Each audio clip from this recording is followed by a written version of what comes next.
ॐ सहना भवतु सहनौ भुनक्तु सह वीर्यं करवावहै तेजस्विनावधीतमस्तु मा विद्विषावहै। ॐ शान्ति शान्ति शान्तिः। गुरुब्रह्मा गुरुविष्णु गुरुदेवो महेश्वरः गुरु साक्षात् परब्रह्मा तस्मै श्री गुरवे नमः। तस्मै श्री गुरवे नमः। ॐ शुक्लाम्बरधरं विष्णुं शशिवर्णं चतुर्भुजं प्रसन्नवदनं ध्यायेत् सर्वविघ्नोपशान्तये। शान्ताकारं भुजगशयनं पद्मनाभं सुरेशं विश्वाधारं गगनसदृशं मेघवर्णं शुभाङ्गं लक्ष्मीकान्तं कमलनयनं योगिहृध्यानगम्यं वन्दे विष्णुं भवभयहरं सर्वलोकैकनाथम्। ವಿಷ್ಣು ಸಹಸ್ರನಾಮ 30ನೇ ಶ್ಲೋಕವನ್ನು ನೋಡಬೇಕಾಗಿತ್ತು. ಶಂಕರ ಭಾಷ್ಯ ರೆಫರ್ ಮಾಡಿಕೊಂಡು ಅನುಸರಿಸ್ಕೊಂಡು ಒಂದು ಪ್ರಯತ್ನ ಇದು. ಇದುವರೆಗೂ 274 ನಾಮಗಳನ್ನು ನಾವು ನೋಡಿದ್ವಿ. 29 ಶ್ಲೋಕಗಳು ಆಗಿದ್ವು. ಇವತ್ತು 30ನೇ ಶ್ಲೋಕ. ಭವಾನಿಯವರು ಜಾಯಿನ್ ಆದರು. ಇವತ್ತು ಸುರೇಖಾ ಅವ್ರಿಗೆ ಹೇಳೋಕ್ಕೆ ಹೇಳಿಬಿಟ್ಟಿದ್ದೆ. ಸಾರಿ ಭವಾನಿ, ಇವತ್ತು ಸುರೇಖಾ ಅವ್ರು ಚಾಂಟ್ ಮಾಡ್ತಾರೆ. ನೆಕ್ಸ್ಟ್ ವೀಕ್ ತಾವು ಮಾಡ್ತೀರಂತೆ. ಸುರೇಖಾ, ಇವತ್ತು ನೀವೇ ಚಾಂಟ್ ಮಾಡಿ. 30ನೇ ಶ್ಲೋಕ ವಿಷ್ಣು ಸಹಸ್ರನಾಮ ಓಜಸ್ ತೇಜೋ ದ್ಯುತಿಧರ ಇದೆಯಲ್ಲ, ಅದು ಮೊದಲನೇ ಶ್ಲೋಕದಿಂದ ಧ್ಯಾನ ಶ್ಲೋಕಗಳನ್ನು ಸೇರಿಸ್ಕೊಂಡು ಬಂದಿರೋದೇ ಆಗಿದ್ದರೆ ಅದರಲ್ಲಿ 43ನೇ ಶ್ಲೋಕ ಆಗಿರುತ್ತೆ. ಸುರೇಖಾ,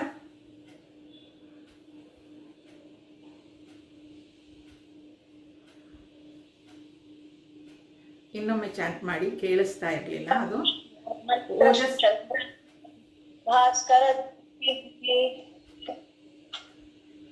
ಇಲ್ಲ, ಇನ್ನೊಂದ್ಸಲ ಚಾಂಟ್ ಮಾಡಿ. ಅದು ಇಂಟರ್ನೆಟ್ ಸ್ವಲ್ಪ ಡಿಸ್ಟರ್ಬ್ ಆಯ್ತು ಇಲ್ಲಿ. ಓಜಸ್ತೇಜೋದ್ಯುತಿಧರಃ ಪ್ರಕಾಶಾತ್ಮಾ ಪ್ರತಾಪನಃ ರುದ್ಧಸ್ಪಷ್ಟಾಕ್ಷರೋ ಮಂತ್ರಶ್ಚಂದ್ರಾಂಶು ಭಾಸ್ಕರದ್ಯುತಿಃ. ಓಜಸ್ ತೇಜೋ ದ್ಯುತಿಧರಃ. ಈ ಶ್ಲೋಕದಲ್ಲಿ 30ನೇ ಶ್ಲೋಕದಲ್ಲಿ 8 ನಾಮಗಳಿದೆ. ಓಜಸ್ ತೇಜೋ ದ್ಯುತಿಧರಃ ಪ್ರಕಾಶಾತ್ಮ ಪ್ರತಾಪನಃ ರುದ್ಧಃ ಸ್ಪಷ್ಟಾಕ್ಷರಃ ಮಂತ್ರಃ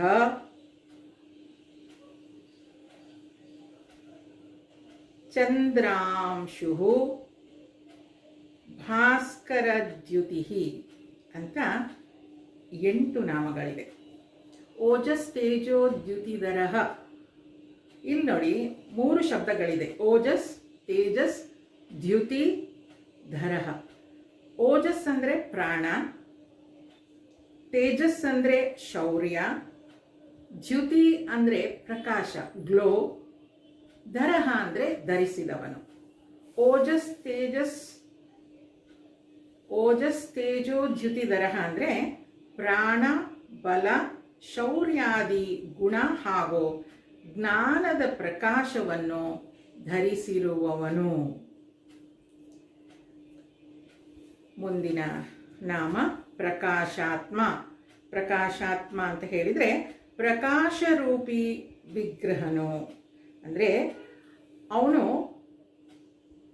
ಸೆಲ್ಫ್ ಲ್ಯೂಮಿನಸ್ ಅಂತ. ಪ್ರಕಾಶಾತ್ಮ, ತಾನೇ ಪ್ರಕಾಶಗೊಂಡಿರುವಂತಹ ಆತ್ಮ. ಅವನಿಗೆ ಬೇರೆ ಯಾವುದು ಪ್ರಕಾಶ ಕೊಡುವಂಥ ಅವಶ್ಯಕತೆ ಇಲ್ಲ. ಅವನಿಗವನೇ ಸ್ವಯಂ ಪ್ರಕಾಶ. ಪ್ರಕಾಶಾತ್ಮ ಅಂತ ಹೇಳಿದರೆ ಪ್ರಕಾಶರೂಪಿ ವಿಗ್ರಹನು. ಪ್ರತಾಪವಾನ್. ಪ್ರಕಾಶಾತ್ಮ ಪ್ರತಾಪನಃ. ಪ್ರತಾಪನಃ ಅಂದರೆ ಸೂರ್ಯನಂತೆ ಮೊದಲಾದ ತನ್ನ ವಿಭೂತಿಗಳಿಂದ ಜಗತ್ತಿಗೆ ಉಷ್ಣತೆಯನ್ನು ಕೊಡುವವನು. ಪ್ರತಾಪನಃ ಅಂತ ಹೇಳುವಾಗ ಅದು ಹೀಟ್ ಮತ್ತು ಲೈಟ್ ಎರಡನ್ನೂ ಕೊಡುವಂತಹ ಸೂರ್ಯ ಅವನು.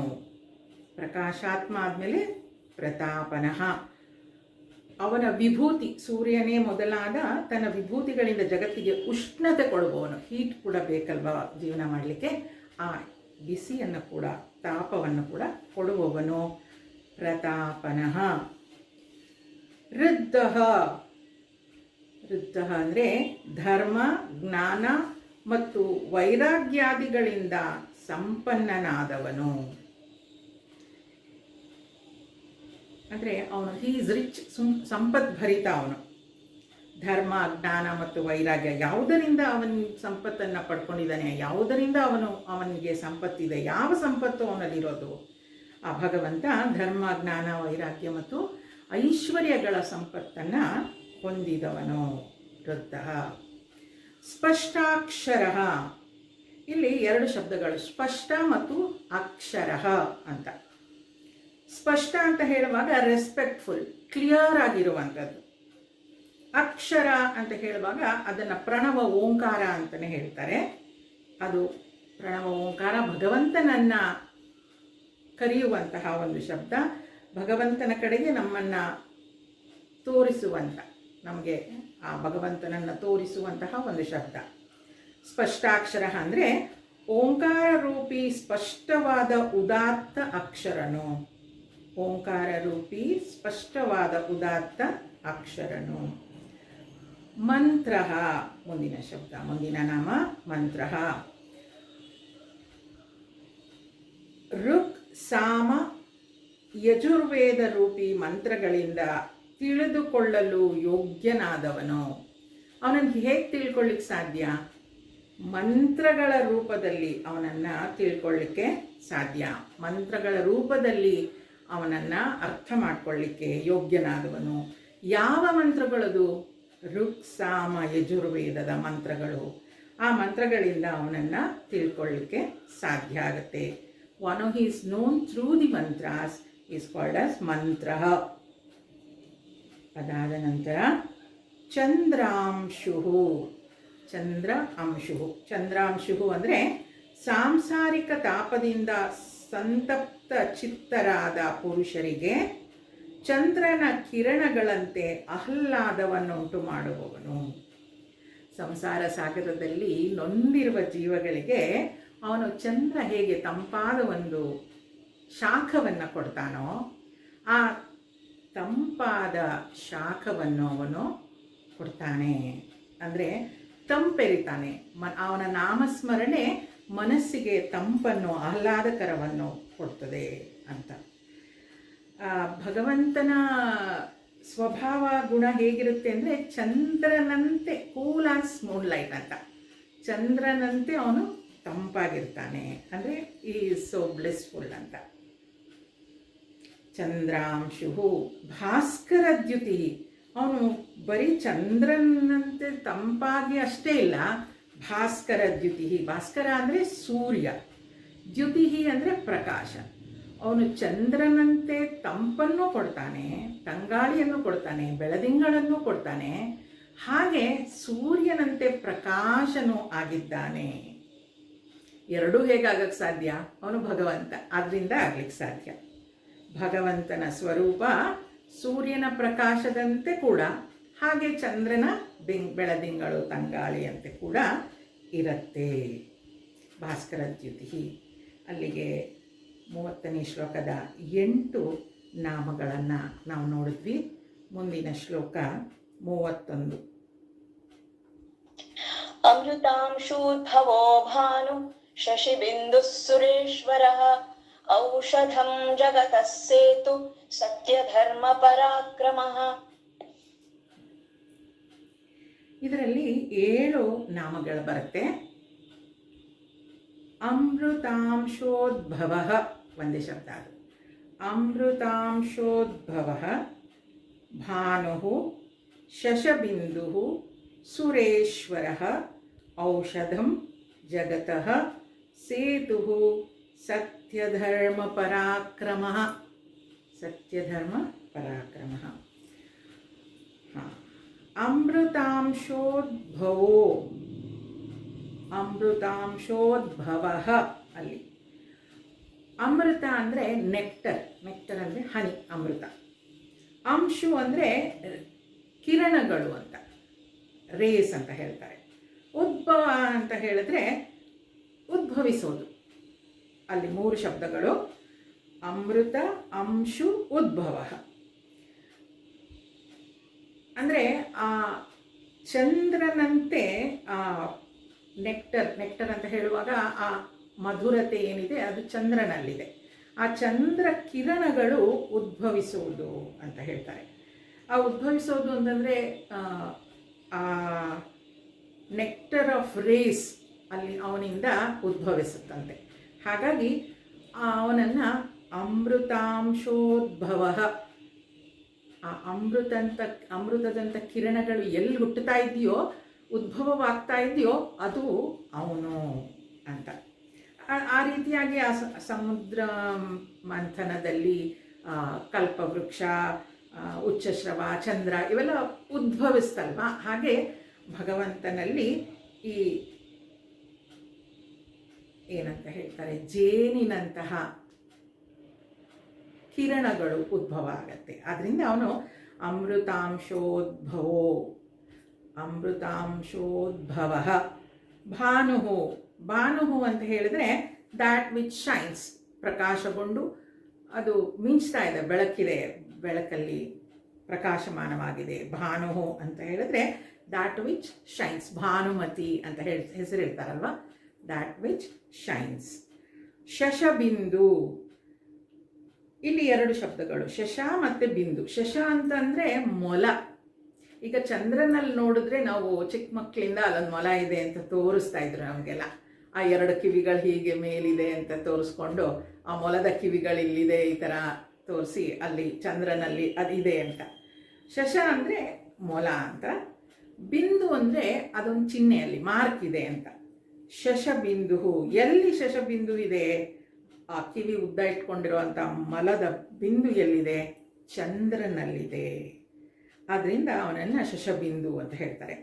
ಮೊಲದ ಚಿಹ್ನೆಯುಳ್ಳ ಚಂದ್ರನಂತೆ ಸಂಪೂರ್ಣ ಪ್ರಜೆಗಳನ್ನು ಪೋಷಿಸುವವನು, ಪ್ರಜೆಗಳನ್ನು ಪೋಷಿಸುವವನು.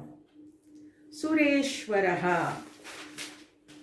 ಸುರ ಈಶ್ವರ. ಸುರ ಅಂದರೆ ದೇವತೆಗಳು, ಈಶ್ವರ ಅಂತ ಹೇಳಿದ್ರೆ ಅವರಿಗೆಲ್ಲ ಒಡೆಯ.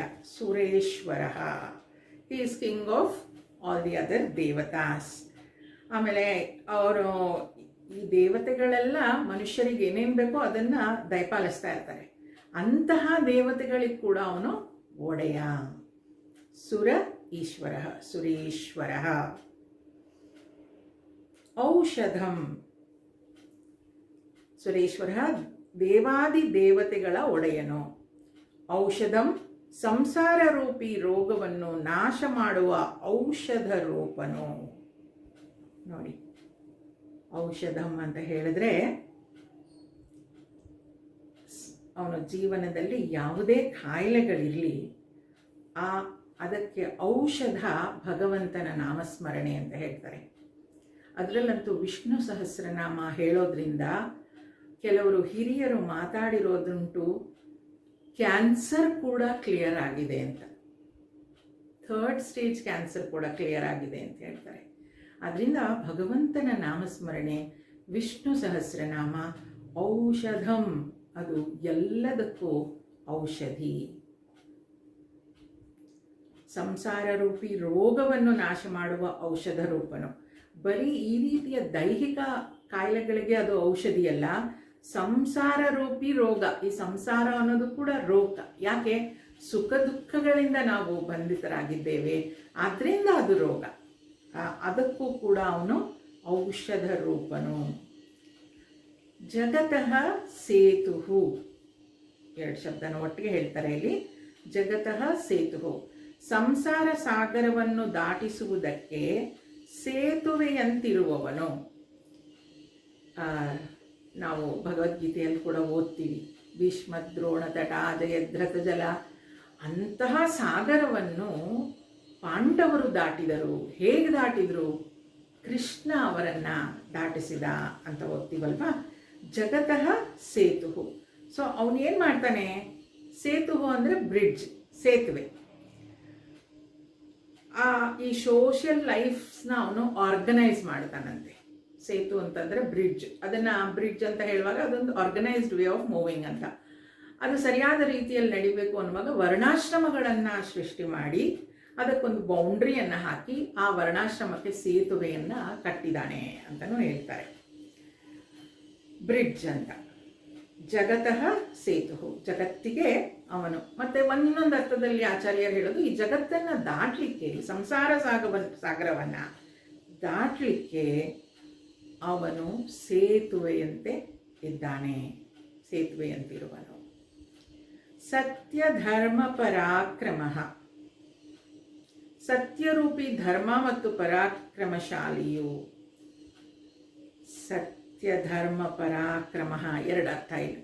ಸತ್ಯ ಧರ್ಮ ಮತ್ತು ಪರಾಕ್ರಮ. ಸತ್ಯ ಅಂತ ಹೇಳಿದ್ರೆ ಹಿಂದೂ ಈಗಲೂ ಮುಂದೆ ಇರುವಂಥದ್ದು ಸತ್ಯ. ಅದು ಯಾವತ್ತೂ ಬದಲಾಗಲೇ ಇಲ್ಲ ಅನ್ನೋದಕ್ಕೆ ಸತ್ಯ ಅಂತ ಹೇಳ್ತೀವಿ. ಅದು ಯಾವುದು? ಧರ್ಮ. ಸತ್ಯ ಅನ್ನೋದೇ ಧರ್ಮ ಅಂತ ಕೂಡ ಹೇಳ್ತಾರೆ. ಆ ಧರ್ಮ ಯಾವುದು? ಜ್ಞಾನ ವೈರಾಗ್ಯ ಭಗವಂತನ ಗುಣಗಳು, ಅದು ಧರ್ಮ. ಪರಾಕ್ರಮ ಅಂತ ಹೇಳುವಾಗ ಅದು ಸತ್ಯ. ಆದ್ದರಿಂದ ಸತ್ಯ ಧರ್ಮ ಪರಾಕ್ರಮ ಅಂದರೆ ಸತ್ಯರೂಪಿ ಧರ್ಮ ಮತ್ತು ಪರಾಕ್ರಮಶಾಲಿಯು. ಸತ್ಯರೂಪಿ ಧರ್ಮ ಮತ್ತು ಅವನು ಪರಾಕ್ರಮಶಾಲಿ. ಸತ್ಯ ಧರ್ಮ ಎಲ್ಲ ಅವನೇ ಆಗಿದ್ದಾನೆ, ಪರಾಕ್ರಮಿ ಕೂಡ ಅವನೇ ಆಗಿದ್ದಾನೆ. ಆದ್ದರಿಂದ ಅವನು ಸತ್ಯ ಧರ್ಮ ಪರಾಕ್ರಮ. ಮುಂದುವರಿಸ್ತಾ 32ನೇ ಶ್ಲೋಕ.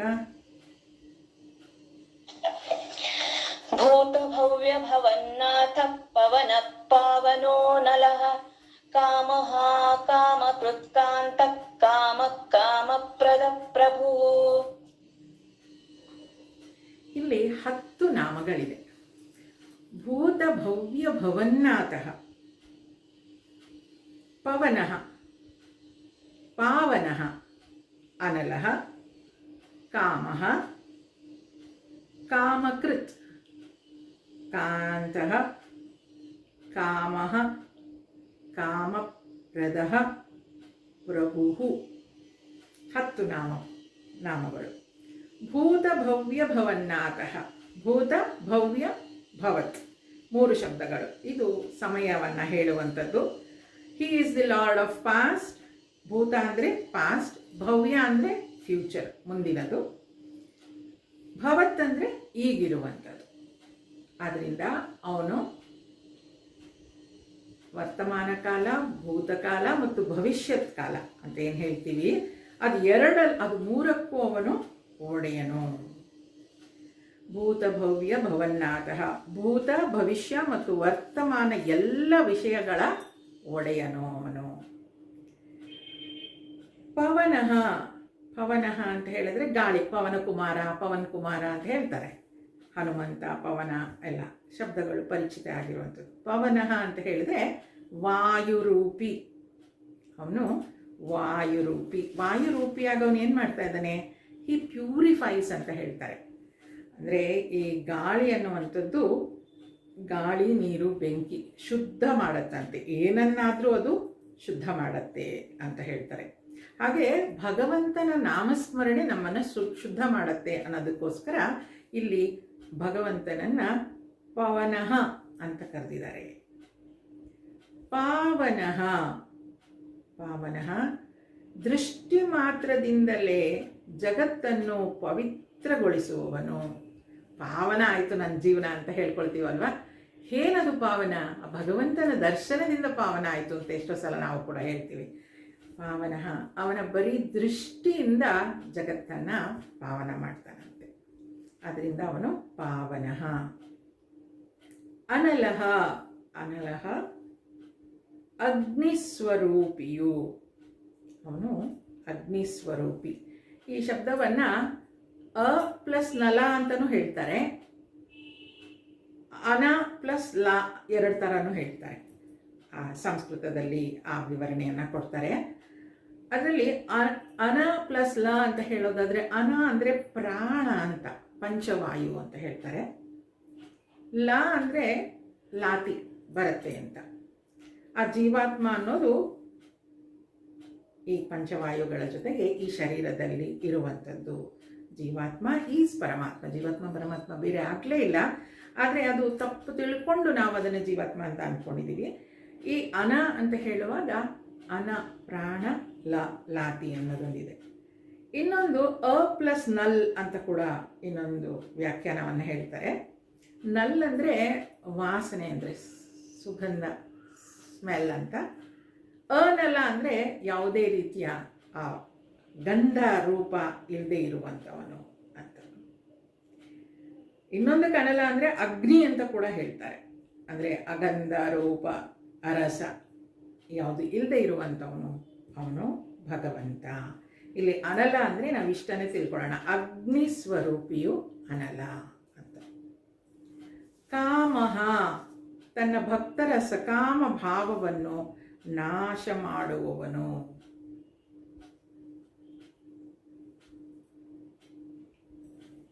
ಅಂದರೆ ಆ ಕಾಮ ಅಂದರೆ ಆ ಡಿಸೈರ್ ಇರುವವನು. ಕಾಮಃ ಅಂತ ಹೇಳಿದ್ರೆ ಒಳ್ಳೆಯ ಡಿಸೈರ್ಸ್ ಏನಿದೆ, ಕಾಮ ಅನ್ನುವಾಗ ಎಲ್ಲನೂ ಒಳ್ಳೆಯದೇ ಇರಬೇಕು ಅಂತ ಏನಿಲ್ಲ, ಒಳ್ಳೆ ಕಾಮನೆಗಳೇ. ಕಾಮ ಅನ್ನೋದು ಕೆಟ್ಟದ್ದಕ್ಕೂ ಒಳ್ಳೆಯದಕ್ಕೂ ಎರಡದಕ್ಕೂ ಕಾಮ. ಗುಡ್ ಡಿಸೈರ್ಸ್ ಆರ್ ಬ್ಯಾಡ್ ಡಿಸೈರ್ಸ್ ಎರಡಕ್ಕೂ ಕಾಮ ಅಂತಲೇ ಹೇಳ್ತಾರೆ. ಅಲ್ಲಿ ಈ ಕಾಮಃ ಅಂತ ಹೇಳುವಾಗ ತನ್ನ ಭಕ್ತರ ಸಕಾಮ ಭಾವವನ್ನು ನಾಶ ಮಾಡುವನು. ಅವನ ಭಕ್ತರಲ್ಲಿ ಯಾವುದು ಒಳ್ಳೆಯ ಭಾವನೆಗಳಿದೆ, ಒಳ್ಳೆಯ ಡಿಸೈರ್ಸ್ ಇದೆ, ಅದನ್ನು ರಕ್ಷಣೆ ಮಾಡ್ತಾನೆ. ಯಾವ ಕೆಟ್ಟ ಕಾಮನೆಗಳಿದೆ ಅದನ್ನು ನಾಶ ಮಾಡ್ತಾನೆ ಅಂತ ಒಂದು ಅರ್ಥ. ಆದರೆ ಇನ್ನೊಂದು ಶಿಷ್ಟರ ರಕ್ಷಣೆ ಹಾಗೂ ದುಷ್ಟರ ಕಾಮದಹನ ಅಂತ ಮಾಡ್ತಾರಲ್ವ, ಅದನ್ನು ಮಾಡ್ತಾನೆ. ಆದ್ದರಿಂದ ಅವನು ಕಾಮಃ. ಕಾಮಕೃತ್, ಅವನು ಸಾತ್ವಿಕ ಕಾಮನೆಗಳನ್ನು ಪೂರ್ತಿಗೊಳಿಸ್ತಾನಂತೆ. ಕಾಮಕೃತ್ ಅಂದರೆ ಭಕ್ತರ ಕಾಮನೆಗಳನ್ನು ಪೂರ್ಣಗೊಳಿಸುವವನು. ಭಕ್ತರಿಗೆ ಸತ್ಕಾಮನೆಗಳಿದ್ದರೆ, ಸತ್ಪುರುಷರಿಗೆ ಒಳ್ಳೆಯ ಸಾತ್ವಿಕ ಕಾಮನೆಗಳಿದ್ದರೆ ಅದನ್ನು ಪೂರ್ತಿಗೊಳಿಸ್ತಾನಂತೆ. ಅದನ್ನು ಪ್ರೊಟೆಕ್ಟ್ ಮಾಡಿ ಅವರಿಗೆ ಆ ಕಾಮನೆಗಳೆಲ್ಲ ಈಡೇರೋ ಹಾಗೆ ಮಾಡ್ತಾನಂತೆ. ಈ ಕಾಮನೆಗಳು ಅಂತೆಲ್ಲ ಮಾತಾಡುವಾಗ ಎಲ್ಲವೂ ಕಾಮನೆ. ನಾನು ಈ ಕ್ಲಾಸ್ ಅಟೆಂಡ್ ಮಾಡಬೇಕು ಅನ್ನೋದು ಒಂದು ಕಾಮನೆನೇ ಅಲ್ವಾ? ಅಥವಾ ನಾನು ಇದು ವಿಷ್ಣು ಸಹಸ್ರನಾಮದ ಬಗ್ಗೆ ಮಾತನಾಡಬೇಕು ಅನ್ನೋದು ಕೂಡ ಕಾಮನೆನೇ, ಅಂದರೆ ಆಸೆನೇ ಅದು ಕೂಡ. ಹಾಗಾಗಿ ಈ ಆಸೆ ಇರಬಾರ್ದಾ? ಭಗವಂತ ಹೇಳ್ತಾನೆ ಆ ಆಸೆಗಳು ಇರಬೇಕು ಅಂತ. ಆ ಆಸೆಗಳನ್ನು ಅವನು ಪೂರ್ತಿ ಮಾಡ್ತಾನಂತೆ, ಆ ಥರ ಒಳ್ಳೆ ಆಸೆಗಳೇನಾದರೂ ಇದ್ದರೆ. ಹಾಗಾಗಿ ಅವನೇನು ಹೇಳ್ತಾನೆ, ಕಾಮಕೃತ್, ಸಾತ್ವಿಕರ ಕಾಮನೆಗಳನ್ನು ಪೂರ್ತಿಗೊಳಿಸುವವನು. ಕಾಮಕೃತ್, ಭಕ್ತರ ಕಾಮನೆಗಳನ್ನು ಪೂರ್ಣಗೊಳಿಸುವವನು. ಕಾಂತಃ ಅಂದರೆ ಅತ್ಯಂತ ಸುಂದರವಾಗಿರುವವನು. ಆಕರ್ಷಿತ, ಎಲ್ಲರನ್ನು ಆಕರ್ಷಿಸುವಂಥವನು ಕಾಂತಃ. ಕಾಮಃ, ಇಲ್ಲಿ ಕಾಮಃ ಅಂತ ಹೇಳುವಾಗ ಇದು ಪುರುಷಾರ್ಥಕ್ಕೆ ಸೇರಿರುವಂಥ ಕಾಮನೆಗಳು ಅಂತ ಹೇಳ್ತಾರೆ. ಇಲ್ಲಿ ಈ ಕಾಮಃಗೆ ಆಚಾರ್ಯರು ಇನ್ನೊಂದರ್ಥ ಕೂಡ ಕೊಡ್ತಾರೆ. ಕ ಅಂದರೆ ಬ್ರಹ್ಮ, ಆ ಎಂದರೆ ವಿಷ್ಣು, ಮಾ ಎಂದರೆ ಮಹೇಶ್ವರ, ಅದಕ್ಕೆ ಕಾಮಃ ಅಂತ ಹೇಳ್ತಾರೆ ಅಂತ. ಈ ಪ್ರಕಾರ ತ್ರಿಮೂರ್ತಿ ಸ್ವರೂಪನು. ಆ ಕಾಮಃ ಅನ್ನೋದು ಕೂಡ ಅದು ಕೂಡ ತ್ರಿಮೂರ್ತಿ ಸ್ವರೂಪ ಅಂತ ಒಂದು ಅರ್ಥದಲ್ಲಿ ಹೇಳ್ತಾರೆ. ಇನ್ನೊಂದು ಅರ್ಥದಲ್ಲಿ ಕಾಮಃ ಅಂದರೆ ಆ ಮನಸ್ಸಿನಲ್ಲಿ, ನಮ್ಮಲ್ಲಿ ಮನುಷ್ಯರಲ್ಲಿ ಉದ್ಭವಿಸುವಂತಹ ಕಾಮನೆಗಳು ಪುರುಷಾರ್ಥಕ್ಕೋಸ್ಕರ ಇರುವಂತಹ ಕಾಮನೆಗಳು, ಅದು ಕೂಡ ಕಾಮಃ. ಕಾಮಪ್ರದಃ, ಭಕ್ತರ ಇಷ್ಟಾರ್ಥವನ್ನು ಈಡೇರಿಸುವವನು. ಇದು ಇಲ್ಲಿ ಏನೇನು ಬರುತ್ತೆ ನೋಡಿ, ಕಾಮಃ, ಕಾಮಕೃತ್ ಕಾಂತಃ, ಕಾಮಃ, ಕಾಮಪ್ರದಃ, ಇದರಲ್ಲೆಲ್ಲ ಭಕ್ತರಲ್ಲಿ ಹುಟ್ಟುವ ಒಳ್ಳೆ ಕಾಮನೆಗಳನ್ನು ಈಡೇರಿಸುವವನು, ಅದನ್ನು ತೀರಿಸ್ಕೊಳ್ಳೋದಕ್ಕೆ ಸಹಾಯ ಮಾಡುವವನು ಅನ್ನುತ್ತಾರೆ. ಕಾಮಪ್ರದಃ ಭಕ್ತರ ಇಷ್ಟಾರ್ಥವನ್ನು ಈಡೇರಿಸುವವನು. ಕಾಮ ಅಂದರೆ ಡಿಸೈರ್ಸ್, ಪ್ರದಃ ಅಂದರೆ ಕೊಡೋದು, ಪ್ರದಾನ ಮಾಡೋದು ಅಂತ ಹೇಳ್ತೀವಲ್ಲ, ಪ್ರದಃ, ಕಾಮಪ್ರದಃ ಆಸೆಗಳನ್ನು ಈಡೇರಿಸುವವನು. ಕಾಮಪ್ರದಃ ಪ್ರಭು ಸರ್ವೋತ್ಕೃಷ್ಟ ಸರ್ವ ಸಾಮರ್ಥ್ಯವುಳ್ಳ ಒಡೆಯನು. ಪ್ರಭು, ಪ್ರಭು ಪ್ರ ಅಂತ ಹೇಳಿದ್ರೆ ಪ್ರಕರ್ಷೇಣ ಅಂತ ಹೇಳ್ತಾರೆ. ಎಕ್ಸಲೆಂಟ್ ಇನ್ ಎಕ್ಸಿಸ್ಟೆನ್ಸ್ ಅಂತ ಹೇಳ್ತೀವಲ್ಲ, ಅದಕ್ಕೆ ಪ್ರಕರ್ಷೇಣ ಅಂತ ಹೇಳೋದು. ಭುವನಂ, ಭೂ ಅಂದರೆ ಎಕ್ಸಿಸ್ಟ್, ಅಂದರೆ ಅವನು ಅತ್ಯಂತ ಸರ್ವ ಸಾಮರ್ಥ್ಯವುಳ್ಳ ಒಡೆಯನಾಗಿ ಪ್ರಕಟಗೊಳ್ತಾನೆ. ಸರ್ವೋತ್ಕೃಷ್ಟ ಅವನು, ಪ್ರಭು ಎಲ್ಲದಕ್ಕೂ ನಾಯಕ ಅವನು, ಜಗತ್ತಿಗೆ ಒಡೆಯ ಪ್ರಭು. ಮುಂದುವರಿಸ್ತಾ 33ನೇ ಶ್ಲೋಕ. ಯುಗಾದಿಕೃದ್ಯುಗಾವರ್ತೋ ನೈಕಮಾಯೋ ಮಹಾಶನಃ ಅದೃಶ್ಯೋ ವ್ಯಕ್ತರೂಪಶ್ಚ ಸಹಸ್ರಜಿದನಂತಜಿತ್. ಈ 33ನೇ ಶ್ಲೋಕದಲ್ಲಿ 8 ನಾಮಗಳಿದೆ. ಯುಗಾದಿಕೃತ್, ಯುಗಾವರ್ತಃ, ನೈಕಮಾಯಃ, ಮಹಾಶನಃ, ಅದೃಶ್ಯಃ, ಅವ್ಯಕ್ತರೂಪಃ, ಸಹಸ್ರಜಿತ್, ಅನಂತಜಿತ್. ಯುಗಾದಿಕೃತ್, ಯುಗ ಅಂದರೆ ಯುಗಗಳು, ಕೃತ್ ಅಂದರೆ ಮಾಡುವವನು. ಈಗ ಸುಮಾರು ಸಂಸ್ಕೃತ ಶಬ್ದಗಳ ಅರ್ಥಗಳು ನಮಗೆ ಗೊತ್ತಾಗಿದೆ. ಕೃತ್ ಅಂತ ಅಂದರೆ ಮಾಡುವವನು. ಯುಗ ಆದಿ ಕೃತ್, ಏನು ಮಾಡ್ತಾನೆ ಅವನು? ಯುಗ ಮತ್ತು ಆದಿ ಬೇರೆದನ್ನು ಕೂಡ ಮಾಡುವವನು. ಯುಗ ಅಂತ ಹೇಳುವಾಗ ದ್ವಾಪರ, ತ್ರೇತ, ಸತ್ಯಯುಗ, ಕಲಿಯುಗ, ಈ ಯುಗಗಳನ್ನು ಅವನು ಕ್ರಿಯೇಟ್ ಮಾಡ್ತಾನೆ. ಅವನು ಯುಗದ ಆರಂಭವನ್ನು ಇನಿಷಿಯೇಟ್ ಮಾಡೋದು ಅವನೇ. ಯುಗಾದಿಯ ಆರಂಭ ಮಾಡುವವನು, ಯುಗ ಮತ್ತು ಆದಿಯ ಆರಂಭವನ್ನು ಅವನು ಮಾಡುವವನು. ಯುಗಾವರ್ತಃ, ಇದು ಗೊತ್ತಾಗಿದೆ ನಮಗೆ. ಆವರ್ತಃ ಅಂದರೆ ಸುತ್ತೋದು, ಯುಗ ಆವರ್ತಃ ಅಂದರೆ ಒಂದು ಯುಗ ಆದಮೇಲೆ ಮತ್ತೊಂದು ಯುಗ, ಆ ಯುಗ ಆದಮೇಲೆ ಇನ್ನೊಂದು ಯುಗ. ಸತ್ಯಯುಗ ಆದಮೇಲೆ ತ್ರೇತಾಯುಗ, ದ್ವಾಪರ ಯುಗ, ಕಲಿಯುಗ, ಕಲಿಯುಗ ಆದಮೇಲೆ ಮತ್ತೆ ಸತ್ಯಯುಗ. ಹಾಗೆ ಆ ರೌಂಡ್ ಆ್ಯಂಡ್ ರೌಂಡ್ ಯುಗಾವರ್ತಃ, 4 ಯುಗಗಳನ್ನು ಚಕ್ರದಂತೆ ತಿರುಗಿಸುವವನು ಯುಗಾವರ್ತಃ. ನೈಕಮಾಯಃ, ನ ಏಕ ಮಾಯಃ, ನ ಏಕ ಮಾಯೆಯ, ಅನೇಕ ಮಾಯೆಗಳನ್ನು ಧರಿಸುವವನು. ನ ಏಕ, ನ ಅಂದರೆ ಇಲ್ಲ, ಏಕ ಅಂದರೆ ಒಂದು, ಮಾಯೆಯ ಅಂದರೆ ಮಾಯೆ. ಅಂದರೆ ಅವನಿಗೆ ಒಂದೇ ಮಾಯೆ ಅಲ್ಲ, ಬಹಳಷ್ಟು ಮಾಯೆಗಳಿದೆ ಅಂತ. ಹಿ ಈಸ್ ಮಲ್ಟಿಪಲ್, ಅಂದರೆ ಆ ಮಾಯೆ ಅನ್ನೋದನ್ನು ಅವನು ಸಾಕಷ್ಟು ರೀತಿಯಲ್ಲಿ ವ್ಯಕ್ತಪಡಿಸ್ತಾನೆ. ನೈಕ ಮಾಯೆಯ. ಮಹಾಶನಃ, ಕಲ್ಪದ ಅಂತ್ಯದಲ್ಲಿ ಎಲ್ಲವನ್ನೂ ನುಂಗುವವನು. ಕಲ್ಪದ ಅಂತ್ಯದಲ್ಲಿ ಎಲ್ಲವನ್ನು ನುಂಗುವವನು ಮಹಾಶನ. ಈ ಮಹಾ ಅಂದರೆ ಗ್ರೇಟ್, ಅತ್ಯಂತ ದೊಡ್ಡದು ಅಂತ ಗೊತ್ತು. ಅಶನಃ ಅಂತ ಅಂದರೆ ಅವನು ಸ್ವೀಕರಿಸ್ಬಿಡ್ತಾನೆ ಅಂತ, ಕನ್ಸ್ಯೂಮ್ ಮಾಡಿಬಿಡ್ತಾನೆ, ಸ್ವೀಕರಿಸ್ತಾನೆ ಅಂತ. ಮಹಾ ಅಶನಃ, ಮಹಾಶನಃ. ಈ ಬ್ರಹ್ಮನ ಒಂದು ಲೈಫ್ ಟೈಮ್ ಏನಿದೆ ಅಲ್ವಾ, ಅದನ್ನು ಕಲ್ಪ ಅಂತ ಕರೀತಾರೆ. ಬ್ರಹ್ಮನ ಜೀವನಾವಧಿ ಅದು ಕಲ್ಪ ಅಂತ ಹೇಳ್ತಾರೆ. ಈ ಕಲ್ಪ ಹೇಗಾಗುತ್ತೆ ಅಂತ ಹೇಳಿದ್ರೆ, ಈಗ 4 ಯುಗಗಳಿದೆ ಅಲ್ವಾ, ಅದು 4 ಯುಗ ಸಹಸ್ರ ಅಂತ ಹೇಳ್ತಾರೆ. ಅದಾದರೆ ಬ್ರಹ್ಮನ 1 ದಿನ, 4 ಯುಗ ಸಹಸ್ರ ಆದರೆ ಬ್ರಹ್ಮನ ಒಂದು ರಾತ್ರಿ. ಅಲ್ಲಿಗೆ ಒಂದು ದಿನಕ್ಕೆ 4 ಯುಗ ಸಹಸ್ರ, 4 ಯುಗ ಸಹಸ್ರ. ಅಂತಹ ಒಂದು ದಿನ ಅಂತ ಇಟ್ಕೊಂಡು ಅಂತಹ 100 ವರ್ಷಗಳಾದರೆ ಅದು ಬ್ರಹ್ಮನ ಜೀವನಾವಧಿ. ಕಲ್ಪಾಂತೆ ಅಂತ ಹೇಳುವಾಗ ಆ ಬ್ರಹ್ಮನ 100 ವರ್ಷಗಳಿದೆಯಲ್ಲ, ಅದು ಕಲ್ಪದ ಅಂತ್ಯ. ಅಲ್ಲಿ ಕಲ್ಪದ ಅಂತ್ಯದಲ್ಲಿ ಎಲ್ಲವನ್ನೂ ನುಂಗುವವನು. ಆ ಕಲ್ಪ ಅನ್ನೋದಕ್ಕೆ ಸುಮ್ಮನೆ ಗೊತ್ತಿರಲಿ ಎಷ್ಟು ದೊಡ್ಡ ಟೈಮ್ ಅದು ಅಂತ ಹೇಳಲಿಕ್ಕೆ ಹೇಳಿದೆ ಅಷ್ಟೇ. ಕಲ್ಪದ ಅಂತ, ಕಲ್ಪಾಂತ.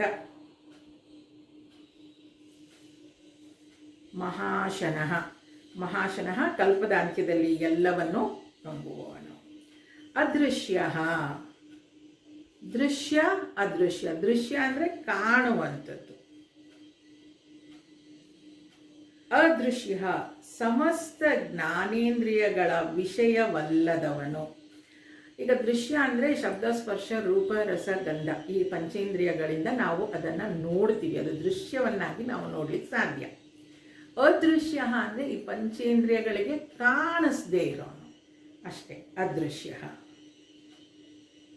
ಅವ್ಯಕ್ತ ರೂಪ, ವ್ಯಕ್ತ ಅವ್ಯಕ್ತ. ವ್ಯಕ್ತ ಅಂದರೆ ಕಾಣಿಸುವಂಥದ್ದು, ಅವ್ಯಕ್ತ ಅಂದರೆ ಕಾಣಿಸ್ದೇ ಇರೋದು. ಈಗ ಶರೀರ, ಮನಸ್ಸು, ಬುದ್ಧಿ ನಮಗೆ ಶರೀರ ಕಾಣಿಸುತ್ತೆ, ಮನಸ್ಸು ಬುದ್ಧಿ ನಮಗೆ ಕಾಣಿಸೋದಿಲ್ಲ. ಅದಕ್ಕೆ ಅವ್ಯಕ್ತ. ನಿರಾಕಾರ ಸ್ವರೂಪವುಳ್ಳವನು. ಎಲ್ಲಿ ಯಾರಾದರೂ ಆತ್ಮನನ್ನು ತೋರಿಸು ಅಂದರೆ ಎಲ್ಲಿ ತೋರಿಸ್ಲಿಕ್ಕಾಗತ್ತೆ? ಅವನು ಅವ್ಯಕ್ತ, ಅವ್ಯಕ್ತ ರೂಪ. ಸಹಸ್ರಜಿತ್, ಸಹಸ್ರ ಅಂದರೆ 1000, ಜಿತ್ ಅಂದರೆ ವಿಜಯಿ, ಗೆದ್ದಿದ್ದಾನೆ ಅಂತ. ಸಹಸ್ರಜಿತ್, ಯುದ್ಧದಲ್ಲಿ ಸಾವಿರಾರು ದೇವತೆಗಳ ಶತ್ರುಗಳನ್ನು ಜಯಿಸುವವನು. ಅವನು ಅವತಾರ ಎತ್ತು ಬಂದಾಗೆಲ್ಲ ಯುದ್ಧವನ್ನೇ ಮಾಡಿದ. ಆ ಯುದ್ಧ ಮಾಡಿದಾಗೆಲ್ಲ ಅವನು ಜಯಿಸಿದ್ದಾನೆ. ಹಾಗಾಗಿ ಯುದ್ಧದಲ್ಲಿ ಸಾವಿರಾರು ದೇವತೆಗಳ ಶತ್ರುಗಳನ್ನು ಅವನು ಜಯಿಸಿದ್ದಾನೆ. ಆದ್ದರಿಂದ ಅವನು ಸಹಸ್ರಜಿತ್. ಅನಂತಜಿತ್, ಅನಂತಜಿತ್. ಅನಂತ ಇಸ್ ಎಂಡ್ಲೆಸ್. ಅವನು ಬರೀ ಇವತ್ತು ಗೆದ್ದ ನಾಳೆ ಸೋಲ್ತಾನೆ ಅಂತ ಅಲ್ಲ, ಯಾವಾಗಲೂ ಅನಂತ, endless. Always he is the winner. ಅವನು ಗೆಲ್ದವನು. ಯುದ್ಧ ಮತ್ತು ಕ್ರೀಡಾದಿಗಳಲ್ಲಿ ಸರ್ವತ್ರ ಸಮಸ್ತ ಜೀವಿಗಳನ್ನು ಜಯಿಸುವವನು. ಸಮಸ್ತ ಜೀವಿಗಳನ್ನು ಎಲ್ಲ ಕಾಲದಲ್ಲೂ ಜಯಿಸುವವನು ಭಗವಂತ. ಮುಂದುವರಿಸಿದ 34ನೇ ಶ್ಲೋಕ.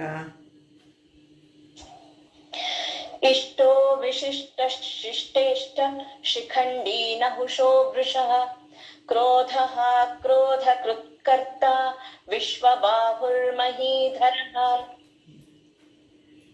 ಇದರಲ್ಲಿ 10 ನಾಮಗಳು ಬರುತ್ತೆ. ಇಷ್ಟಃ, ಅವಿಶಿಷ್ಟಃ, ಶಿಷ್ಟೇಷ್ಟಃ, ಶಿಖಂಡಿ, ನಹುಷಃ, ವೃಷಃ, ಕ್ರೋಧಃ, ಕ್ರೋಧಕೃತ್ಕರ್ತ, ವಿಶ್ವಬಾಹುಃ, ಮಹೀಧರಃ. ಇಷ್ಟ ಅಂತ ಹೇಳಿದರೆ ಪರಮಾನಂದ ಸ್ವರೂಪಿಯಾದುದರಿಂದ ಸರ್ವಪ್ರಿಯನು. ಭಗವಂತ ಯಾರಿಗೆ ಪ್ರಿಯನಲ್ಲ? ಎಲ್ಲರಿಗೂ ಪ್ರಿಯ ಅವನು. ಯಾತಕ್ಕೆ ಪ್ರಿಯ ಅವನು? ಅವನು ಪರಮಾನಂದ ಸ್ವರೂಪಿ, ಆದ್ದರಿಂದ ಎಲ್ಲರಿಗೂ ಪ್ರಿಯನು. ಆದ್ದರಿಂದ ಅವನನ್ನು ಇಷ್ಟ ಅಂತ ಕರೀತಾರೆ. ಅವಿಶಿಷ್ಟ, ಅವಿಶಿಷ್ಟ, ಅವಿಶಿಷ್ಟ, ಸಂಪೂರ್ಣ ವಿಶೇಷಣಗಳಿಂದ ರಹಿತನಾದ ಸರ್ವಶ್ರೇಷ್ಠನು. ಅಂದರೆ ಅವನಿಗೆ ವಿಶೇಷವಾದ ಯಾವುದೇ ರೀತಿಯ ವಿಶೇಷಣಗಳಿಲ್ಲ. ಆದ್ದರಿಂದ ಅವನು ಅವಿಶಿಷ್ಟ. ಅಂದರೆ ಅವನು ಅಂತರ್ಯಾಮಿ, ಅವನಿಗೆ ಯಾವುದೇ ವಿಶೇಷಣಗಳಿಲ್ಲ. ಅದರಿಂದ ಅವನು ಅವಿಶಿಷ್ಟ. ಸಂಪೂರ್ಣ ವಿಶೇಷಣಗಳಿಂದ ರಹಿತನಾದ ಸರ್ವಶ್ರೇಷ್ಠನು ಅವಿಶಿಷ್ಟ. ಶಿಷ್ಟೇಷ್ಟ, ಶಿಷ್ಟ ಪುರುಷರ ಇಷ್ಟ ದೇವನು. ಶಿಷ್ಟೇಷ್ಟ, ಶಿಷ್ಟ ಇಷ್ಟ, ಎಷ್ಟು ಚೆನ್ನಾಗಿದೆ ನೋಡಿ ಶಬ್ದ ಅದು. ಶಿಷ್ಟೇಷ್ಟ, ಶಿಷ್ಟ ಅಂದರೆ ವಿದ್ವಾನ್. ಯಾರಿಗೆ ಭಗವಂತನ ಆತ್ಮಸ್ವರೂಪ ತಿಳಿದಿದೆಯೋ ಅವನು ಶಿಷ್ಟ. ಇಷ್ಟ ಅಂದರೆ ಅವನಿಗೆ ಪ್ರಿಯವಾಗಿರುವವನು. ಅಂದರೆ ಭಗವಂತ ತನ್ನ ಭಕ್ತರನ್ನು ಪ್ರೀತಿಸ್ತಾನೆ, ಭಕ್ತರು ಅವನನ್ನು ಪ್ರೀತಿಸ್ತಾರೆ. ಶಿಷ್ಟೇಷ್ಟ, ಶಿಷ್ಟ ಪುರುಷರ ಇಷ್ಟ ದೇವನು. ಶಿಖಂಡಿ, ಶಿಖಂಡಿ ಅಂತ ಹೇಳಿದ್ರೆ ನವಿಲುಗರಿಯನ್ನು ತನ್ನ ಕಿರೀಟದಲ್ಲಿ ಧರಿಸಿಕೊಂಡಿರುವವನು. ಶಿಖಂಡಿ ನವಿಲುಗರಿಯನ್ನು ತನ್ನ ಕಿರೀಟಕ್ಕೆ ಹಾಕ್ಸ್ಕೊಂಡಿರ್ತಾನಂತೆ. ಇನ್ನೊಂದು ಅರ್ಥದಲ್ಲಿ ಅವನ ಕಾಸ್ಟ್ಯೂಮ್ ಬಗ್ಗೆ ಹೇಳ್ತಾರೆ. ಅಂದರೆ ಅವನು ಧರಿಸಿರುವ ವಸ್ತ್ರದ ಬಗ್ಗೆ ಅವನು ಗೋಪನ ವೇಷಧಾರಿಯಾಗಿದ್ದ ಅಂತ. ಗೋಕುಲದಲ್ಲಿರುವಾಗ ಅವನು ಆ ಗೋಪನ ವೇಷಧಾರಿಯಾಗಿದ್ದ, ಅದಕ್ಕೂ ಕೂಡ ಶಿಖಂಡಿ ಅಂತ ಹೇಳ್ತಾರೆ. ನಹುಷಃ, ಜೀವಿಗಳನ್ನು ತನ್ನ ಮಾಯೆಯಿಂದ ಬಂಧಿಸುವವನು. ಹೇಗೆ ಬಂಧಿಸ್ತಾನೆ ಅವನು? ನಹುಷಃ, ಜೀವಿಗಳನ್ನು ಬಂಧಿಸ್ತಾನೆ ಅಂತ ಹೇಳುವಾಗ ಯಾವ ರೀತಿ ಬಂಧಿಸ್ತಾನೆ ಅವನು? ಅಜ್ಞಾನ ಮತ್ತು ಮಾಯೆಯಿಂದ ಜೀವಿಗಳನ್ನು ಬಂಧಿಸಿ ಇಟ್ಕೊಳ್ತಾನಂತೆ. ಆದ್ದರಿಂದ ಅವನು ನಹುಷ. ವೃಷಃ, ಕಾಮನೆಗಳನ್ನು ಪೂರ್ಣ ಮಾಡುವವನು. ವೃಷ ಅಂತ ಅಂದರೆ ಮಳೆ ಅಂತ ಕೂಡ ಹೇಳ್ತಾರೆ, ಅಂದರೆ ಮಳೆಗರಿಯೋದು ಅಂತ. ಅವನು ಏನನ್ನ ಶಾವರ್ ಅಂದರೆ ಮಳೆಗರಿತಾನೆ ಅಂತ ಹೇಳಿದ್ರೆ, ಯಾರ ಕಾಮನೆಗಳು ಸತ್ಕಾಮನೆಗಳಾಗಿರುತ್ತೋ ಅದನ್ನು ಪೂರ್ಣಗೊಳಿಸೋದ್ರಲ್ಲಿ ಸಹಾಯ ಮಾಡ್ತಾನೆ ಅಂತ. ವೃಷಃ ಅಂದರೆ ಅವರಿಗೆ ಆ ರೀತಿಯಾಗಿ ಮಳೆಗರಿತಾನೆ ಅಂತ. ಒನ್ ಹೂ ಶವರ್ಸ್, ಆ ಒಳ್ಳೆಯ ಕಾಮನೆಗಳನ್ನು ಕೊಟ್ಟು ಅದನ್ನು ಪೂರ್ತಿ ಕೂಡ ಮಾಡ್ತಾನೆ ಅಂತ. ಕ್ರೋಧಃ, ಕ್ರೋಧಃ, ಕ್ರೋಧಾಃ, ಕ್ರೋಧವನ್ನು ನಾಶ ಮಾಡುವವನು. ಕ್ರೋಧ ಹ ಅಂತ, ಹ ಅಂತ ಅಂದರೆ ನಾಶ ಮಾಡೋನು, ಹಂತಿ ಮಾಡುವನು. ಕ್ರೋಧ, ಕೋಪವನ್ನು, ಭಕ್ತರಲ್ಲಿ ಕ್ರೋಧ ಇದ್ದರೆ ಅದನ್ನು ನಾಶ ಮಾಡುವವನಂತೆ. ಅದಕ್ಕೆ ಎಲ್ಲರೂ ಹೇಳೋದುಂಟು, ಯಾವಾಗ ಕೋಪ ಬರುತ್ತೋ ಭಗವಂತನ ನೆನೆಸ್ಕೊಳ್ತಾ ಇರಿ ಅಂತ, ಅಥವಾ ಭಗವಂತನನ್ನು ನೆನೆಸ್ಕೊಳ್ತಾನೆ ಇರಿ, ಭಗವಂತನ ನಾಮಸ್ಮರಣೆಯಲ್ಲೇ ಇರಿ, ಆಗ ಯಾವುದೇ ರೀತಿಯ ಕೋಪ ನಿಮಗೆ ಬರೋದೇ ಇಲ್ಲ ಅಂತ ಹೇಳ್ತಾರೆ. ಕ್ರೋಧ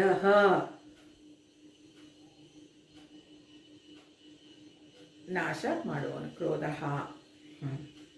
ಕ್ರೋಧಕೃತ್ ಕರ್ತ, ಕ್ರೋಧಕೃತ್ ಕರ್ತ.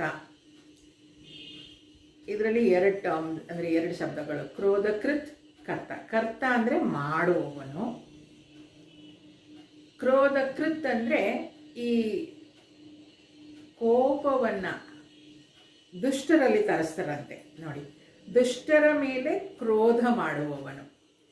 ಕ್ರೋಧಕೃತ್ ಕರ್ತಃ ಅಂದರೆ ದುಷ್ಟರ ಮೇಲೆ ಕೋಪ ಮಾಡಿಕೊಂಡಿರುವ ಹಾಗೆ ಅವನು ಪ್ರಿಟೆಂಡ್ ಮಾಡ್ತಾನಂತೆ. ಕ್ರೋಧಕೃತ್ ಕರ್ತ, ಕ್ರೋಧ ಕೋಪವನ್ನು ಈಗ ನಮಗೆಲ್ಲ ಕೋಪ ಬರುತ್ತೆ, ಅವನು ಕೋಪ ಮಾಡ್ಕೊಳ್ತಾನಂತೆ, ಕ್ರಿಯೇಟ್ಸ್ ಅವನು ಅದಕ್ಕೆ ಅವನ ಕ್ರೋಧಕೃತ್ ಕರ್ತ ಅಂತ ಹೇಳೋದು. ಆ ಕೋಪವನ್ನು ಬರೆಸ್ಕೊಳ್ತಾನಂತೆ. ಸ್ವಾಮಿ ಚಿನ್ಮಯಾನಂದರು ಕೂಡ ಹೇಳ್ತಾ ಇದ್ರು, ಆ ಕ್ರೋಧ ಅಥವಾ ಕೋಪ ಅನ್ನೋದು ನಮ್ಮ ಹಿಡಿತದಲ್ಲಿರ್ಬೇಕಂತೆ. ಅದನ್ನು ನಾನು ಕತ್ತಿಯ ಹಾಗೆ ಬಳಸ್ಬೇಕಂತೆ. ನಾನು ಬೇಕಾದಾಗಷ್ಟೇ ಅದನ್ನು ತೆಗಿಬೇಕು, ಬೇಡವಾದಾಗ ಒಳಗಿಡ್ಬೇಕಂತೆ. ಹಾಗೆ ಕ್ರೋಧಕೃತ್ ಅಂತ ಹೇಳುವಾಗ ಭಗವಂತ ದುಷ್ಟರನ್ನು ಸಂಹಾರ ಮಾಡಬೇಕು, ಅವರಿಗೊಂದು ಪಾಠವನ್ನು ಕಲಿಸ್ಬೇಕು ಅನ್ನುವಾಗ ಅಷ್ಟೇ ಅವನು ಕ್ರೋಧಗೊಳ್ತಾ ಇದ್ದ, ಕ್ರೋಧಗೊಂಡ ಹಾಗೆ ಕಾಣಿಸ್ಕೊಳ್ತಾ ಇದ್ದ. ಕ್ರೋಧಕೃತ್ ಕರ್ತ ಅಂತ ಅಂದರೆ ಎಷ್ಟು ಸುಂದರವಾಗಿ ನೋಡಿ, ಅವನು ಕ್ರೋಧಕೃತ್ ಕೋಪ ಮಾಡ್ಕೊಂಡ ಹಾಗೆ ಕಾಣಿಸ್ಕೊಳ್ತಾ ಇದ್ದ. ಕ್ರೋಧವನ್ನು ದುಷ್ಟರ ಮೇಲೆ ಕ್ರೋಧ ಮಾಡುವವನು ಮತ್ತು ಜಗತ್ತನ್ನು ಅದರ ಕರ್ಮಾನುಸಾರ ರಚಿಸುವವನು. ಆ ಜಗತ್ತನ್ನು ರಕ್ಷಿಸ್ತಾನೆ, ಅದನ್ನು ಅದೇ ರೀತಿಯಾಗಿ ರಚಿಸ್ತಾನೆ. ಆ ದುಷ್ಟರ ಮೇಲೆ ಕ್ರೋಧ ಮಾಡಿಕೊಂಡು ಜಗತ್ತನ್ನು ಅದೇ ರೀತಿ ರಚಿಸ್ತಾನೆ ಅಂತಂದರೆ ರಕ್ಷಿಸ್ತಾನೆ ಅವನು. ಆ ರೀತಿಯಲ್ಲಿ ಕ್ರೋಧಕೃತ್ ಕರ್ತ. ವಿಶ್ವಬಾಹು, ಬಾಹು ಅಂತ ಅಂದರೆ ತೋಳು. ವಿಶ್ವಬಾಹು ಅಂದರೆ ಜಗತ್ತಿನ ಬಾಹು, ಅಂದರೆ ತನ್ನ ಬಾಹುಗಳಿಂದ ಈ ಜಗತ್ತನ್ನು ಅವನು ರಕ್ಷಿಸ್ತಾ ಇದ್ದಾನೆ, ಅದರ ಹೊರೆಯನ್ನು ಹೊತ್ಕೊಂಡಿದ್ದಾನೆ. ಎಲ್ಲೆಲ್ಲಿಯೂ ಬಾಹುಗಳುಳ್ಳವನು ಅಂದರೆ ಎಲ್ಲೆಲ್ಲಿಯೂ ಬಾಹುಗಳುಳ್ಳವನು ವಿಶ್ವಬಾಹು. ಅವನು ಈ ವಿಶ್ವವನ್ನು ತನ್ನ ತೋಳಿನ ಬಲದಿಂದ ರಕ್ಷಿಸ್ತಾ ಇದ್ದಾನೆ ಅಂತ. ಮಹೀಧರ, ಪೃಥ್ವಿಯನ್ನು ಧರಿಸುವವನು. ಮಹೀಧರ ಹಿಂದೆ ಕೂಡ ನೋಡಿದ್ವಿ. ಮಹೀಧರ ಅಂದರೆ ಪೂಜಿಸಲ್ಪಡುವವನು ಅಂತ ಒಂದು ಕಡೆ, ಆದರೆ ಮಹೀಧರ ಅಂದರೆ ಭೂಮಿಯನ್ನು ಧರಿಸಿದವನು. ಭೂಮಿಯನ್ನು ಧರಿಸಿದ ಯಾವುದರಲ್ಲಿ? ಅವನು ವರಾಹ ಅವತಾರದಲ್ಲಿ ಭೂಮಿಯನ್ನು ಎತ್ತಿ ಇಟ್ಕೊಳ್ತಾನೆ, ಅದನ್ನು ಭೂಮಿಯನ್ನು ಧರಿಸಿದವನು ಅಂತ. ಮಹೀಧರ. ಅಲ್ಲಿಗೆ 34ನೇ ಶ್ಲೋಕದ 10 ನಾಮಗಳನ್ನು ನೋಡಿದ್ವಿ. 35ನೇ ಶ್ಲೋಕ. ಅಚ್ಯುತ ಪ್ರಥಿತ ಪ್ರಾಣ ಪ್ರಾಣದೋ ವಾಸವಾನುಜಃ ಅಪಾಂ ನಿಧಿರಧಿಷ್ಠಾನಮಪ್ರಮತ್ತ ಪ್ರತಿಷ್ಠಿತಃ. ಇದರಲ್ಲಿ 9 ನಾಮಗಳಿದೆ. ಅಚ್ಯುತಃ, ಪ್ರಥಿತಃ, ಪ್ರಾಣಃ, ಪ್ರಾಣದಃ, ವಾಸವಾನುಜಃ, ಅಪಾಂ ನಿಧಿಃ, ಅಧಿಷ್ಠಾನಂ, ಅಪ್ರಮತ್ತಃ, ಪ್ರತಿಷ್ಠಿತಃ. ಅಚ್ಯುತಃ, ಅಚ್ಯುತಃ ಚ್ಯುತಿ ಇಲ್ಲದೆ ಇರುವ ಅಲ್ವಾ? ಅಚ್ಯುತಂ ಕೇಶವಂ ಒಂದು ಭಜನೆಯನ್ನು ಕೂಡ ಹೇಳ್ತೀವಿ. ಅಚ್ಯುತಃ 6 ಭಾವ ವಿಕಾರಗಳಿಂದ ರಹಿತನಾದವನು.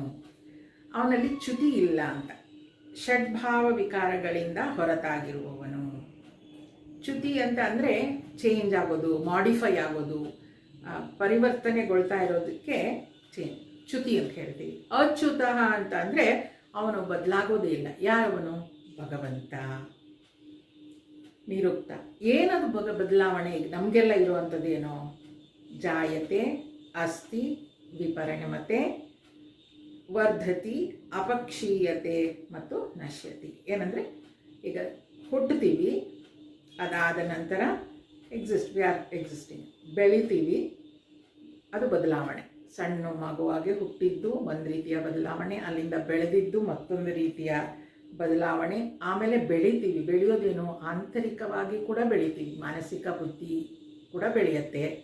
ಅದಾದ ನಂತರ ದೈಹಿಕವಾಗಿ ಕೂಡ ಬೆಳಿತೀವಿ. 2 ರೀತಿಯ ಬೆಳವಣಿಗೆ.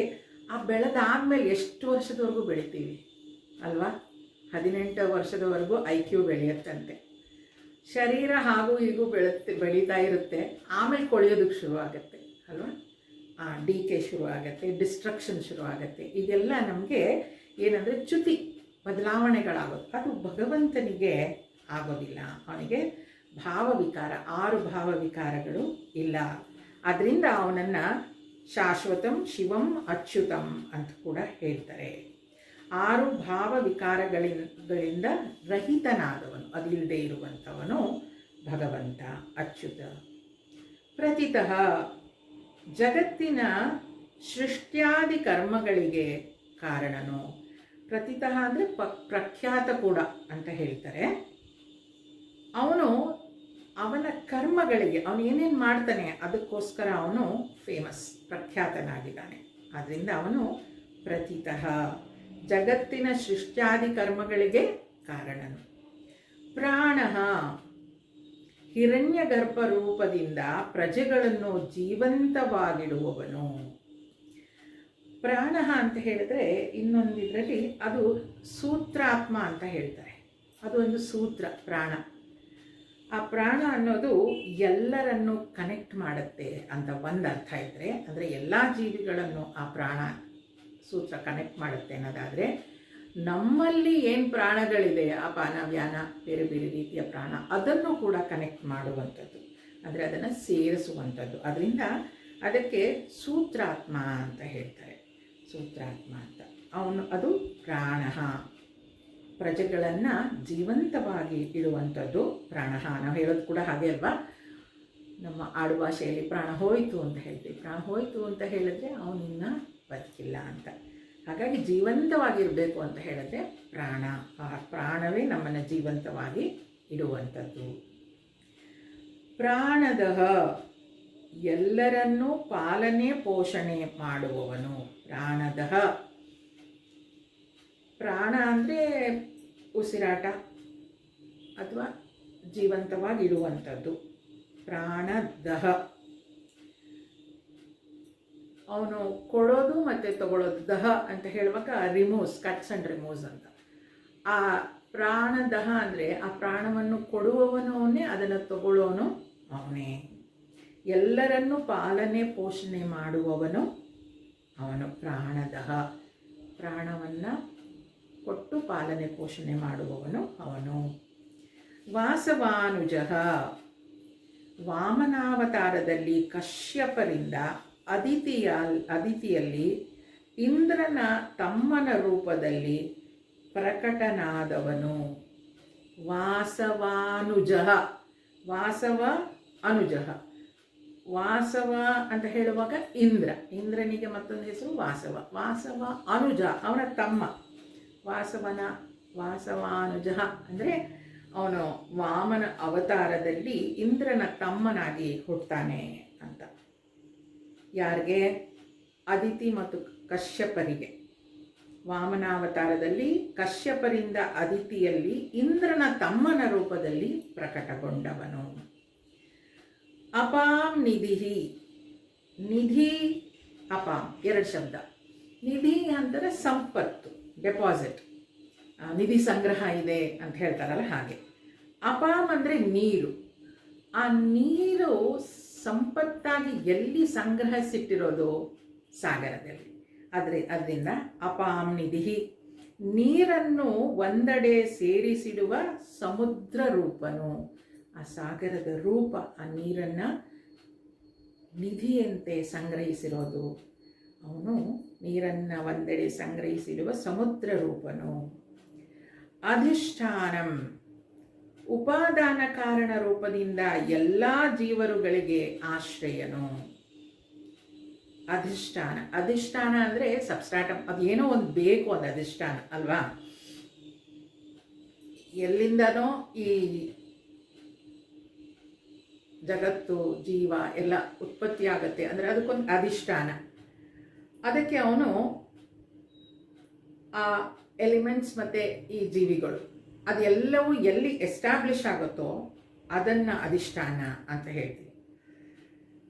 ಅಂದರೆ ನನ್ನಲ್ಲೇ ಎಲ್ಲವೂ ಇದೆ ಅಂತ ಭಗವಂತ ಹೇಳ್ತಾನೆ. ಅವನೇ ಕಾರಣ. ಏನದು? ಜಗತ್ತನ್ನು ಅವನೇ ಮಾಡ್ದ, ಆ ಜಗತ್ತು ಕೂಡ ಅವನೇ ಆದ. ಅಂದರೆ ಆ ಜಗತ್ತಿಗೆ ಬೇರೆ ವಸ್ತುಗಳನ್ನು ಅವನು ಉಪಯೋಗಿಸ್ಲೇ ಇಲ್ಲ. ಅದರಿಂದ ಅದನ್ನು ಅಧಿಷ್ಠಾನ ಅಂತ ಕರೀತಾರೆ.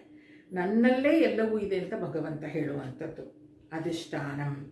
ಮತ್ಸ್ಥಾನಿ ಸರ್ವಭೂತಾನಿ ಅಂತೆಲ್ಲ ಓದ್ತೀವಲ್ವ, ಅದು ಅಂದರೆ ಭಗವಂತನಲ್ಲೇ ಎಲ್ಲವೂ ಇರುವಂಥದ್ದು. ಅಧಿಷ್ಠಾನಂ ಅಂದರೆ ಉಪಾದಾನ ಕಾರಣ ರೂಪದಿಂದ ಎಲ್ಲ ಜೀವರುಗಳಿಗೆ ಆಶ್ರಯವನ್ನು ಕೊಡುವವನು.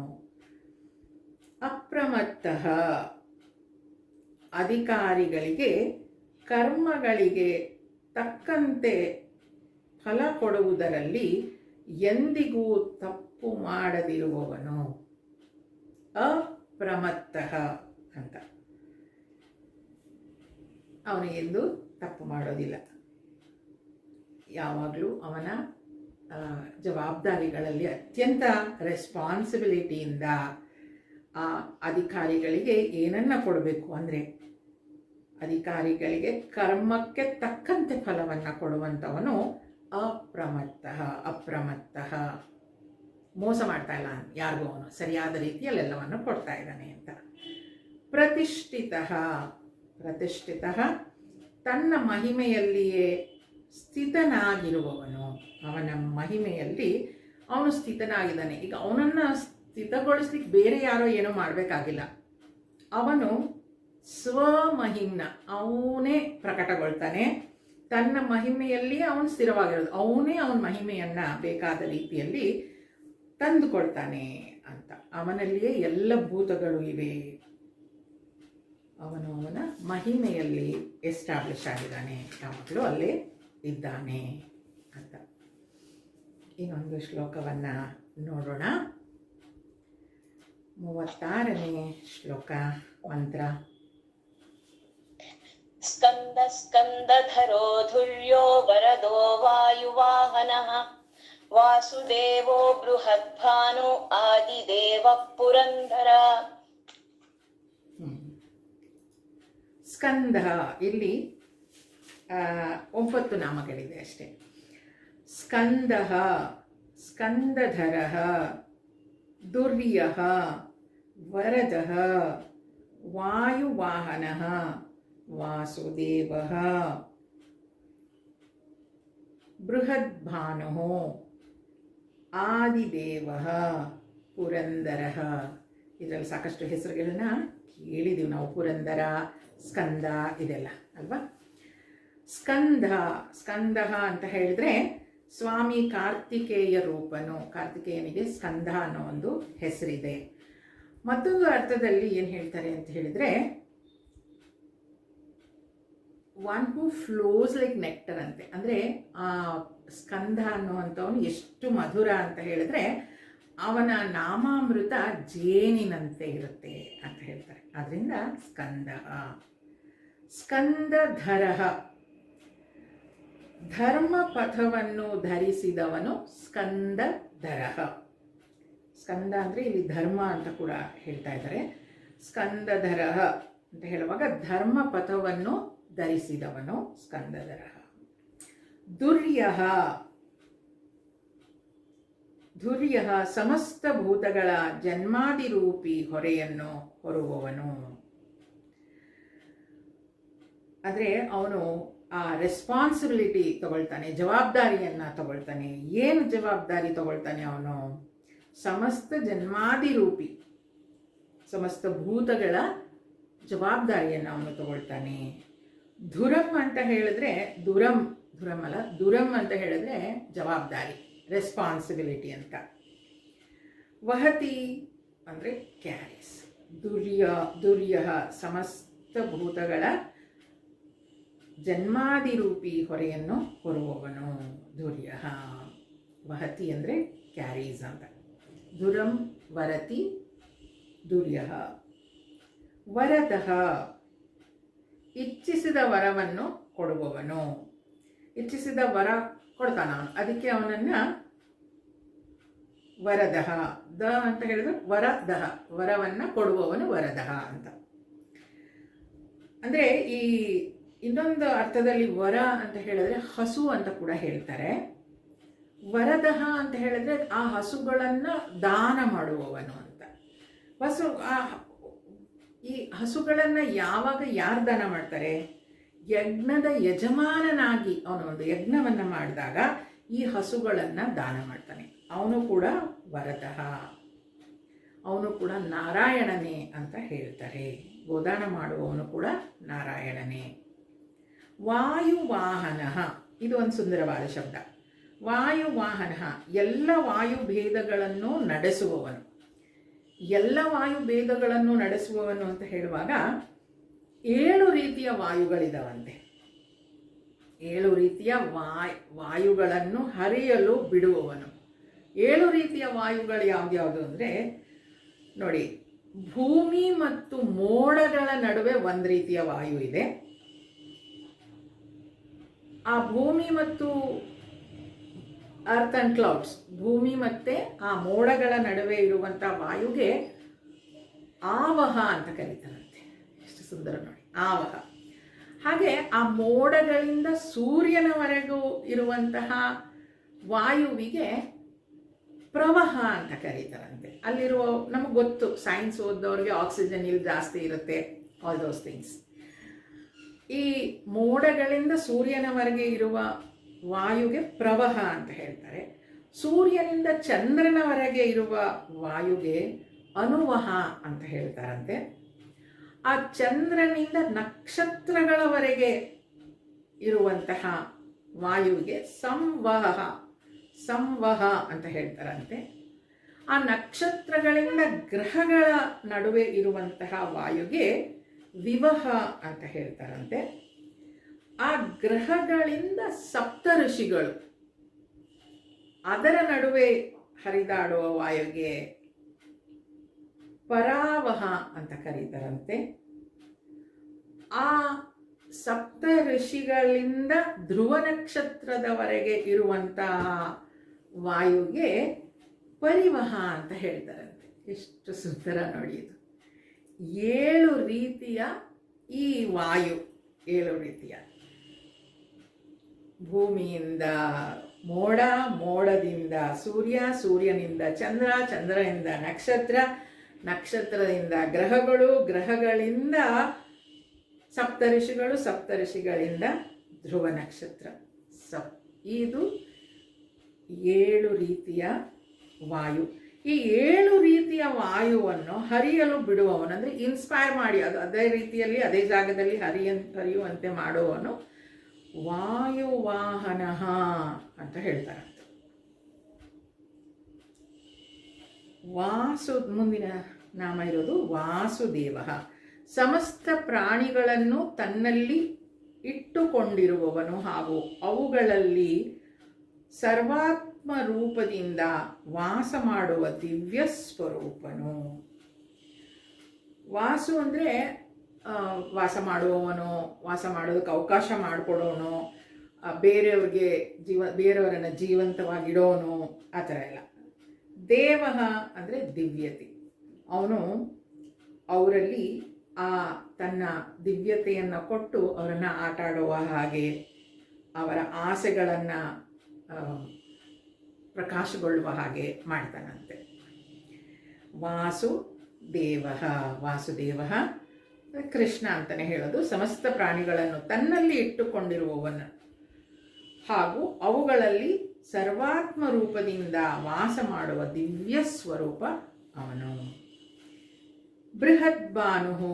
ಬೃಹತ್ ಅಂದರೆ ದೊಡ್ಡದು, ಭಾನು ಅಂದರೆ ಕಿರಣಗಳು, ಪ್ರಕಾಶ ಕೊಡುವಂಥದ್ದು. ಸೂರ್ಯ ಚಂದ್ರರನ್ನೂ ಬೆಳಗಿಸುವಂತಹವನು ಯಾರು? ಬೃಹತ್ ಭಾನು. ಅವನು ಅತ್ಯಂತ ದೊಡ್ಡ ಭಾನು ಅಂದರೆ ಬೆಳಕು. ಆದಿದೇವ. ಬೃಹತ್ ಭಾನು ಅಂದರೆ ಮಹಾನ್ ಕಿರಣಗಳಿಂದ ಕೂಡಿದವನು ಮತ್ತು ಇಡೀ ಜಗತ್ತನ್ನು ಪ್ರಕಾಶಗೊಳಿಸುವವನು. ಆದಿದೇವ, ಎಲ್ಲಕ್ಕೂ ಆದಿ ಕಾರಣ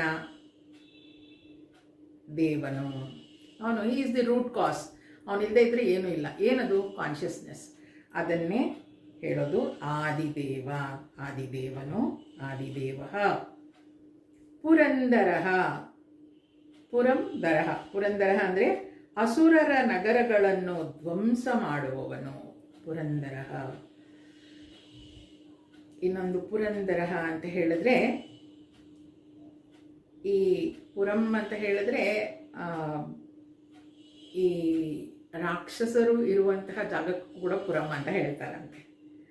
ದರಹ ಅಂತ ಹೇಳಿದ್ರೆ ಅಂಥವರಿಗೆ, ಆ ನೆಗೆಟಿವ್ ಫೋರ್ಸ್ ಇಟ್ಕೊಂಡು ಇರುವವರಿಗೆ ಕಣ್ಣೀರು ಹರಿಸುವವನು, ಕಣ್ಣೀರು ಬರೆಸುವವನಿಗೆ ಕೂಡ ಪುರಂದರ ಅಂತ ಹೇಳ್ತಾರಂತೆ.